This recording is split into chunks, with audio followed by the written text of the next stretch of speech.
The Ravens Preview Show with Andy Pollin starts right now. It wasn't perfect, it wasn't pretty, but it was the Ravens. Listen to all Ravens broadcasts right here on 6:30 a.m., the ESPN 630 app, or ESPN630DC.com. And with 1:17 left to play, the Hayes in the barn. Now, here's Andy Pollin. Ravens are headed to Arizona on Sunday as 9.5-point favorites. They're 5-2 on the year, coming off the blowout win of the Detroit Lions last week. We're joined by Luke Jones of WNST. Nestor Aparicio still on that station, Luke? He does. Okay. Yeah, tell him I said hello. So Will do. All right. So the Ravens, 9.5-point favorites heading into this game, and that on the road that really shouldn't happen in the NFL. Do you think the odds makers are overreacting to what happened last week against the Lions, or do you think those are actually the real Ravens?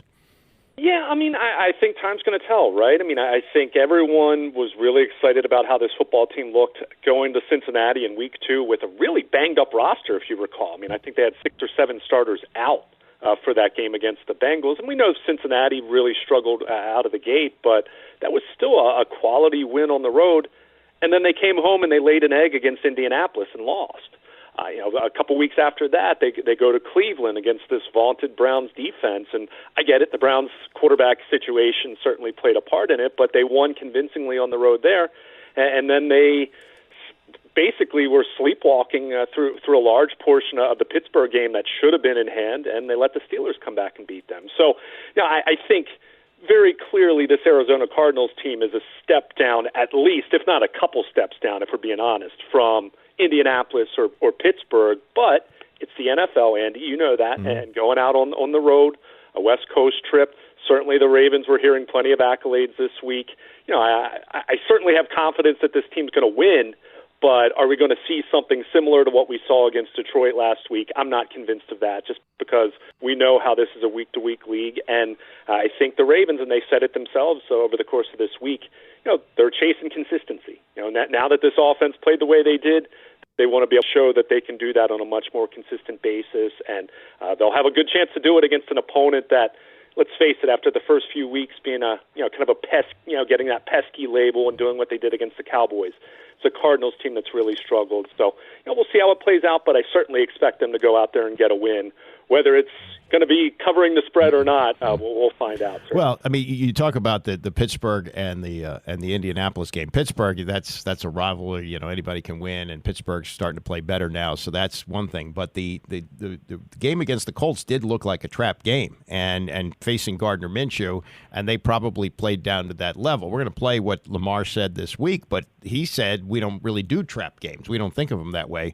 Well, they've already proven that they do, so that would be, I guess that would be the big thing I would be concerned about if I were John Harbaugh, going into this game on Sunday.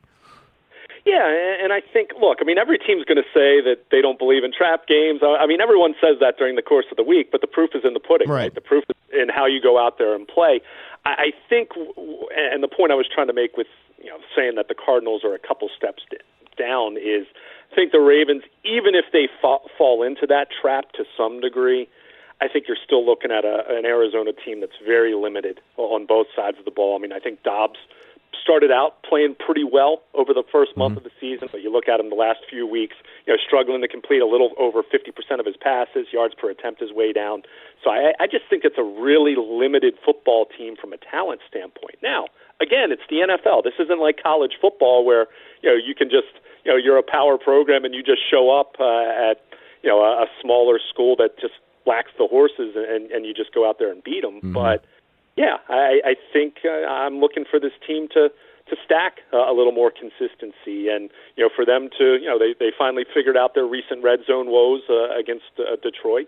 See that again against the Cardinals defense that's kind of been bad across the board, other than if you look, they've actually been 14th in red zone defense. So they've been able to bottle teams up a little bit better when they get inside the red area. So, that's just the way it is at this point. And really, and you followed the Ravens the last few years as well. You look at this team; they've been a team that hasn't necessarily lost games to inferior opponents, but they've certainly had some of these performances where you kind of just scratch your head. 2 years ago, They blew out the Chargers. It was a very similar matchup in the hype that we saw last week with Detroit, and then the Ravens were blown out by the Bengals the following week. A few weeks after that, they had an overtime win over Minnesota at home, and then they went to Miami, and the Dolphins were just woeful at the time, and they played an absolutely horrendous game and lost. So, even this notion of momentum, and when you get a signature win, and we always talk about that, but it can be very fleeting. So I think it's just important for this team to go out there, start fast, play clean, limit the mistakes. Doesn't mean you're going to win by 30 points again, but if they do that, they should be able to win in pretty comfortable fashion against a team that, like I said, I just think lacks the horses right now to consistently win in the NFL at this point. Talking to Luke Jones of WNST in Baltimore Ravens preview as Ravens are getting ready to go to Arizona. I saw this week that Kyler Murray is back on the practice field and was not listed on the injury list. He's coming off that ACL. Is there any chance that there's a surprise and he starts this game, or I haven't heard this, have the Cardinals already ruled him out for Sunday? Well, they haven't ruled him out. I mean, it's funny. I was actually talking to an Arizona reporter corresponding with them, just within the last 24 hours. And, I think the general sense there, and again, this isn't sourced reporting, but I think the sense there is there's probably a little bit of gamesmanship at work here. The Cardinals made it clear when Murray returned to practice that this was going to be a ramp up. And I have a difficult time possibly fathoming that they would put Kyler Murray out on the field against one of the best defenses in the NFL with, a few practices under his belt. I mean, you get the 21-day window when someone's coming off the PUP list. I don't think it's impossible, and of course, we'll get the injury report later this afternoon, and we'll see. But, part of this, there's also a little bit of quirkiness at work here, because whenever you're talking about players coming off PUP or designated from injured reserve, in the past, you didn't have to list them on the injury report. This year, there's actually a new rule in place where you have to list them. So I think there could be some gamesmanship at work here, but ultimately we'll find out, and they'll have to activate him by 4 p.m. on Saturday, so we'll know for sure by then.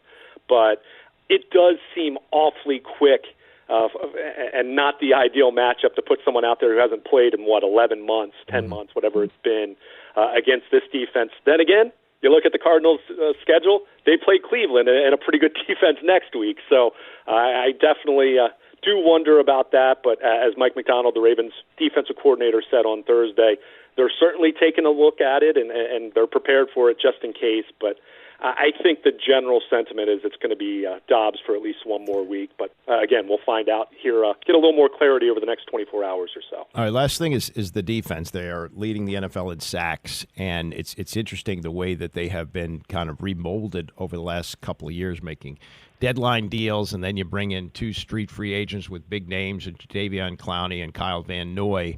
Is it possible, as good as they have been with the new faces and the way everybody is meshing, that by the end of the year this could be an even better defense than it looks like right now? Yeah, I think that's entirely possible, especially when you throw in Adafe Owe just coming back from injury, and he looked good last week after missing about a month with an ankle injury. David Ojabo, their second-round pick from a year ago, is currently on IR, but he's supposed to be back. So you're adding some youth to that group that you just mentioned. Clowney has been a godsend for them. It's almost like he's found the fountain of youth after, kind of gaining the rep over the last few years of, okay, still a good run stopper, but not really a dynamic pass rusher. And he's certainly done a lot for them in creating pressure. Kyle Van Noy's been really good in that way. They've had a lot of injuries in their secondary, and yet you look at how their pass defense has played, it's been absolutely phenomenal. That's with Marcus Williams, their free safety, missing most of the season with a couple different injuries, and Marlon Humphrey only coming back just a couple weeks ago and still rounding out the form as their top corner. So, it's very much an ensemble cast. Roquan Smith is the undisputed leader of that defense, but it's schemed very well. Mike McDonald, I think, has a great knack for getting the most out of his players and putting them in situations to succeed, but it really is a multiple kind of defense, and I think the thing that's really helped them is how multiple it is in the sense that it's kind of positionless. You have guys who can line up all over the place, do lots of different things, and it really just creates havoc and gives opposing quarterbacks fits, not knowing the looks that they're getting pre-snap. And even when the ball is snapped, the Ravens still change things up and can confuse you. Last thing, get away quick on Derrick Henry at the trade deadline. Percentage chance that they land him next Tuesday? I mean, I think there's always a chance, but I mean, what's the asking price? I think certainly when you look at what this team does running the ball, Lamar Jackson's still the centripetal force that makes everything work there. So is Derrick Henry the best fit schematically in that way? I don't know, but I think he's certainly, it's enticing. I think it's a non-zero chance. I haven't heard anything specific about it, but we'll see. Let's say it's a 5% chance of happening. But again, that's just me speculating, not anything I've heard. Yeah, I would agree with that. Hey, good to talk to you. Thank you very much, Luke. Thanks a lot. Take care. That's Luke Jones, WNST Ravens and the Arizona Cardinals on Sunday. Coverage here gets underway at 4 o'clock. Coming up, what Lamar Jackson says about this being a trap game as they are 9.5-point favorites on the road. Also, you'll hear from Kyle Van Noy and John Harbaugh's Ravens preview continues on ESPN 630. Ravens on 3, 1, 2, 3. This is the Ravens Preview Show presented by Verizon. Here's Andy Pollin.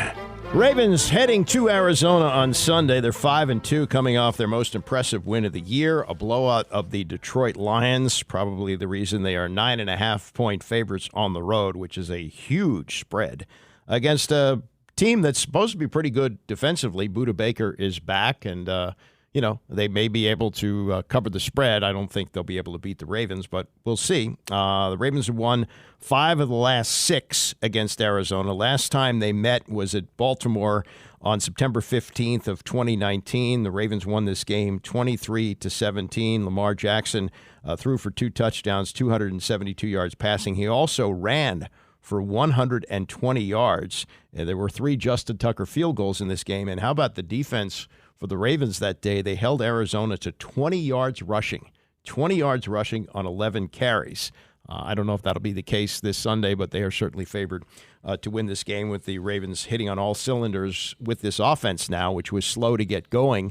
But when you hang 38 on a team like the Lions, although it was at home last week, that's impressive. Lamar Jackson having his best year since his MVP year. He's completed 71% of his passes, 1,600 yards, 8 touchdowns, 3 interceptions, and has run for 363 yards and 5 touchdowns. He's got the new contract, and he's playing at a high level. The team is hitting on all cylinders, and this would look like a typical trap game, but Lamar says, nope, that's not the case. I believe you'll have a trap game or something like that when you've been complacent or thinking the team is, okay, yeah, we just beat this team 30-something to 6, so we're not worried about this team. I believe that's when that stuff pops into your brain, but I don't believe our guys like that. We know it's any given Sunday. It's the NFL. Anybody can be beaten, so we're just going to go in there, go out there to Arizona and fight our butt off. And maybe they've learned from the Colts game where they were favored going into that game and facing a backup quarterback in Minshew and lost the game.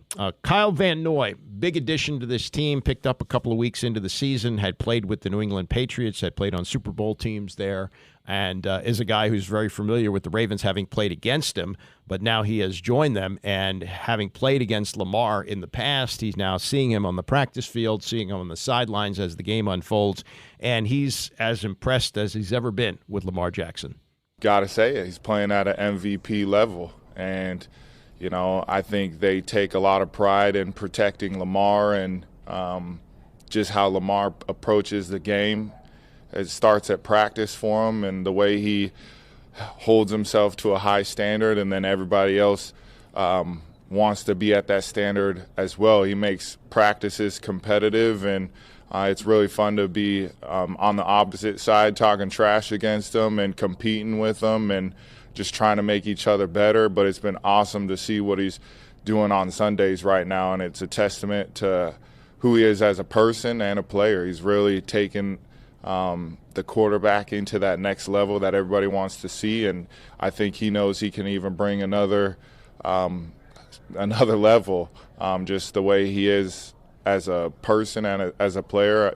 He knows there's another level, and I'm excited to sit and watch that next level too and not have to go against it. Well, if there's a next level from last week, that's something, because he threw for 357 yards and 3 touchdowns in the blowout of the Lions, plus ran for another score. More from Van Noy, who, again, walked in off the street and has become a huge contributor to the defense of the Ravens, and said this about the culture that he walked into. Yeah, the culture has been set, I think, before any of the players that are here now. That's been set a long time ago, especially on defense with the standard. So me coming in and not only having a high standard for myself, but a standard that's already been set, it's been pretty kind of easy to jump in, because it's like they've done something well for multiple years, along like decades now. So for me, it's just kind of being the best pro I can be, play hard, and make plays. And I've done that my whole career, and just trying to continue to do that for the Ravens and for my teammates. He is also joining a defense that has always emphasized linebacker play. That's sort of changed in the NFL in recent years. You want those pass rushing guys you used to call tweeners, who had a hard time fitting in, and linebackers have been de-emphasized, but the Ravens are still a linebacker team going back to the days of Ray Lewis, and Van Noy, a veteran guy, fitting in with them. They lead the NFL in sacks with 29. They're also number 2 in the NFL against the pass, and the last 2 years they had not been good against the pass, finishing 26th and 32nd the last 2 years. So these things go hand in hand, defensive line and secondary. But the Ravens have had some secondary issues with Marlon Humphrey missing some time. They did get cornerback Garrett Williams on the field last week. It was his first game after missing the first 6 games of the year, recovering from an ACL tear suffered at Syracuse, 3rd-round pick, and had an interception in his NFL debut. This is for Garrett Williams, by the way, for the Cardinals, becoming the first Cardinals player with a pick in his debut since Aeneas Williams in '91. So they're getting a little bit better, but the point about the Ravens being that they began the season without Marlon Humphrey, and Brandon Stevens has started every game. Geno Smith leads the league with 4 interceptions there. So that's been a big factor in what they've been able to do. Also, they're going to see a familiar face on Sunday. Hollywood Brown playing in his first game against the Ravens since they traded him to the Cardinals on draft day, not this past year, but the year before. He had a great year with the Ravens in 2021, 1,000 yards receiving, 6 touchdowns. He had 709 yards receiving and 3 touchdowns with the Cardinals last year, and then missed 4 games with injuries. He's their leading receiver this year with 383 yards and 3 touchdowns, and John Harbaugh knows what he's seeing on the other side of the field on Sunday. Yeah, I mean, you kind of look at him more from a standpoint of an opponent receiver at this point. I mean, he looks good, you know. I mean, obviously, we've always respected him as a player. We love him as a person. Marquise, a great guy. And he looks good out there. He's their number 1 target threat, for sure. Crossing routes, shallow routes, go routes, over routes. I mean, those are things that are just in his wheelhouse, you know, catch and run on the run guy. So we'll have our hands full. Definitely be a guy that we're going to know his number out there. Yes, they will. Hollywood Brown, they were a big favorite of Lamar Jackson when they played together. And not that this is a controversial statement, because it's a player talking and players don't understand economics, but he did say this week that if it was his call, that Hollywood Brown would still be playing for the Ravens. So there's some love there, and we'll see, I'm sure, an embrace on the field on Sunday. As for what's coming up on the schedule, the Ravens, after they finish up with the Cardinals, they go to, let's see, wait a minute, I lost the schedule here. I had it here a moment ago. Let's see. After they finish up with the Cardinals, they are back home against Seattle next week, and then they are home against the Browns the following week, and then they play the Bengals on November 16th. They go to the Chargers. I almost said San Diego, coming up on November 26th, Thanksgiving weekend. And then they come back home off a bye week. They'll have the bye. I think they'll have the bye week the same week as the Commanders. So they play against the Rams on December 10th. They go to Jacksonville December 17th. That's it's a night game. And then they have the 49ers on Christmas Day. They play the Dolphins on New Year's Eve, and then finish up with the Steelers. So no easy games the rest of the way. I mean, this would be the last of the so-called cupcakes after this, because what you're looking at there, maybe the Chargers don't make it this year, and maybe the Rams don't, but the Rams have been a lot better than expected. You're looking at all teams that could possibly be playoff teams, including the last game against the Steelers, which could mean quite a bit. So we shall see. But again, we got coverage of the game coming up at 4 o'clock on Sunday, 4:25 kickoff, as the Ravens try to get to 6-2 on the year and keep it going for Lamar Jackson, who's having just a terrific year. I want to thank Luke Jones for joining us on the show from WNST. I want to thank all of you who listen. Thanks to Rex Minturn for running the show. Don't forget, World Series tonight and tomorrow starting at 7 o'clock. Virginia football tomorrow as they play at Miami. That'll be a 2:30 start with pregame, 3:30 kickoff, and then the Ravens and the Cardinals on Sunday beginning at 4 o'clock. Enjoy your football weekend. Tony is coming up next. I'll see you back here on Monday morning at 9 a.m.